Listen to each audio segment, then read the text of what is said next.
Hello, Screamer, and welcome to Scream Stream, your weekly spoiler-free guide to horror entertainment. My name is James Gass. If you're new to the show, what I do is review a horror movie from one of the various streaming services, spoiler-free. Scream Stream is available wherever podcasts are served, including Apple Podcasts, Spotify, and many more. So last week, I had to release one of the episodes from the previous run of Scream Stream because I was having major computer issues. I think I've got everything fixed. But now my problem is South Florida weather has got my allergies all acting up, and so I'm kind of stuffed up. I do apologize if I sound a little nasally. Sorry about that. The week before last, I said I was going to review Day of the Dead Bloodline, and I tried it. I tried watching it. I got maybe 20 minutes into it, and I had to stop. I could not finish the movie. The problem was the acting was really bad, and the dialogue, it sounded like somebody had done a really bad English dub of a foreign film, but all the actors were actually American. And it just had this really weird dubbed audio sound. It was bad. I just couldn't get into it. The story of what I saw was terrible. It wasn't entertaining. So I gave up. I thought, okay, what am I going to review? So I watched Friend Request. And this was a recent addition to Netflix. And this one I had wanted to see. They added a film on Amazon Prime called Friend Request, but it was not the same thing. Netflix has the Friend Request that was in theaters in 2016, I believe. So I gave it a shot. And it was written by Matthew Ballen and Philip Cook and directed by Simon Verhoeven. I'm sure I butchered that. This stars Alycia Debnam-Carey, William Moseley, Connor Paolo, Brit Morgan, and Brooke Markham. And for the brief plot synopsis, a popular college student graciously accepts a social outcast's online friend request, but soon finds herself fighting a demonic presence that wants to make her lonely by killing her closest friends. So let's start off with the characters. Acting was okay, not bad. It was on par for a bunch of teenagers in a horror film. Wasn't bad. Characters were okay.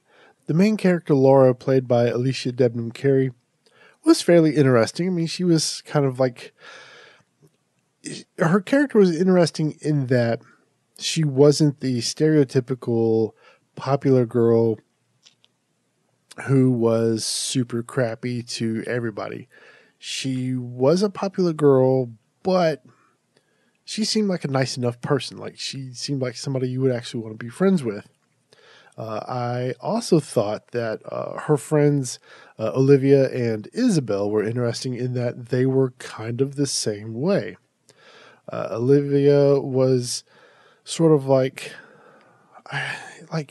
she looked like the typical blonde bimbo, but was not a blonde bimbo. And Isabel was sort of like this plus size friend, and which is actually, don't take this the wrong way, but you don't see this body type friend in one of these kinds of movies or in this circle of friends. Like, they always cast like the friends to be like the most perfect looking people ever, which is completely ridiculous. I always thought it was just a stupid way to cast people.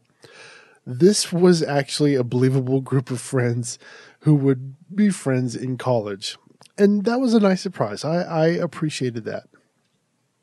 So the two male characters, Tyler and Kobe, Tyler was Laura's boyfriend. He was okay. He wasn't in the film a whole lot. His acting, William Moseley, good.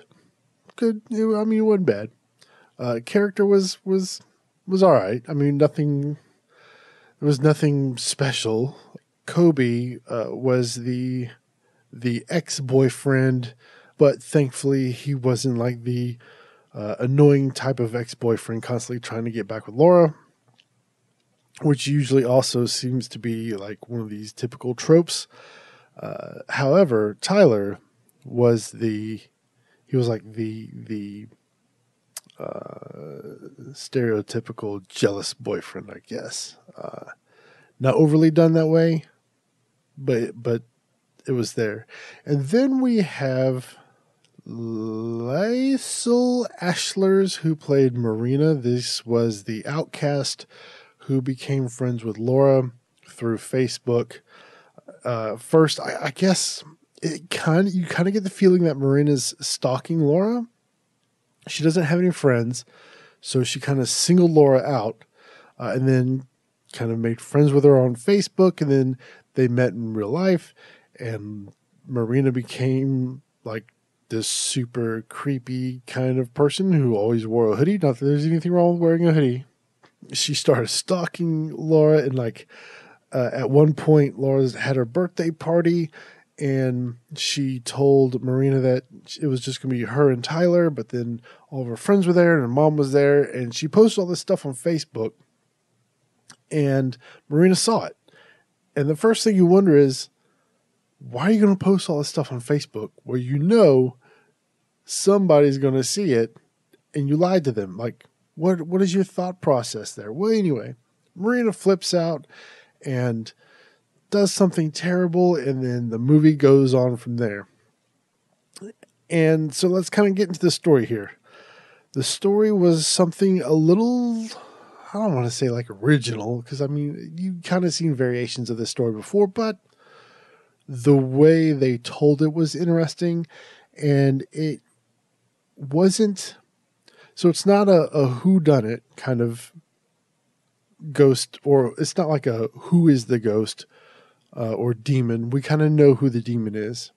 It's more of, why is she doing this, and how do we stop it, and is it even possible to stop it? I think that's where the scary factor comes in. So this isn't really a spoiler. Okay. Marina kills herself, hangs herself, and sets her body on fire. And then Laura gets haunted indirectly because her friends start to die around her in terrible ways, creative ways, by the way. And then we kind of figure out how it's happening, why it's happening, and how to stop it. And I guess that was kind of an interesting take on the whole demon genre thing. And they kind of tied in some I don't want to say factual lore, but you can tell they did the research. I did appreciate that. So it was an interesting story.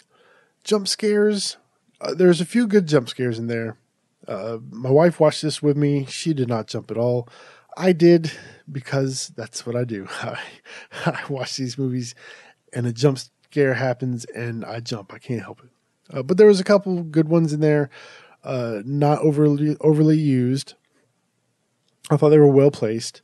The way they going back to character development here, the way they kind of let you in on Marina's world through Facebook, her art, her like graphic art that she posted on Facebook was really cool. I really liked that a lot.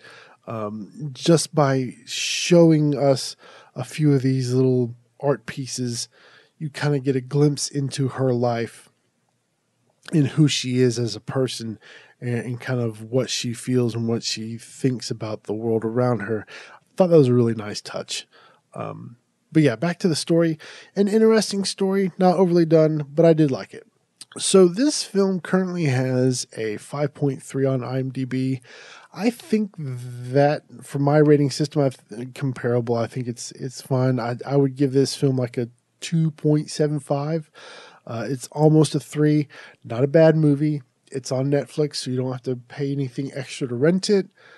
I would at least check it out. It's a nice popcorn film, so it's not one of those things where like you have to get really deep involved into it, and there's not like a whole lot of subplots or anything like that. It's really nice popcorn film to watch in the dark with a group of friends, I do recommend it. 2.75 from me, and that is Friend Request. All right, so moving on to new releases, new streaming releases. I did get kind of behind, and so my list is pretty long. There's some extra stuff that's been added since I did my show notes, but I think we have a nice little start here. First up on Netflix, Tremors 6, A Cold Day in Hell. And then on Amazon, we have Night Howl, Herbert West Reanimator. Now, this film is from this year. I think this is a remake of the original film from Full Moon. I might check this one out. And then we have In Dreams, Little Shop of Horrors from 1960, Carnivals of Souls from 1962. I used to own that movie. It's a really good film. Ghoulies 4. And then on Shudder, we have Hellraiser 1 and 2, No One Lives, Stillborn, which actually is really supposed to be good. I do want to watch this. I need to get my Shudder subscription back. The Cottage, The Noonday Witch, Z for Zachariah, Daughter of Dracula, Traitors, The Texas Chainsaw Massacre remake, rest in peace, Lee Ermey. Downrange, that's supposed to be good. Sinister, Stephen King's It, Salem's Lot, Creepshow, and Cat's Eye, Dark Floors, and the original Evil Dead. So a lot of additions there on Shudder. And speaking of Tremors, SciFi did not pick up the Tremors TV series that was going to star Kevin Bacon.